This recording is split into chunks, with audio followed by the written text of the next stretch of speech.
তবে কুরবানির সামনে আছে, এই 10 দিনের মধ্যে আমরা পশু কিনবো। পশু কেনার সময় আপনি আপনার সামর্থ্যের সেরাটা কিনবেন এবং পশুকে কেন্দ্র করে কোনো রকম শো অফ করবেন না।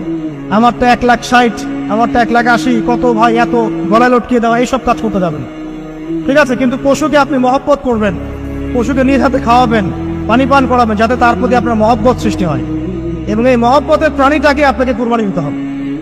মনে রাখবেন, যিনি কুরবানি দিচ্ছেন তিনি যেন একজন ইব্রাহিম আলাইহিস সালাম, আর যাকে কুরবানি দেয়া হচ্ছে সে যেন একটা ইসমাইল আলাইহিস সালাম।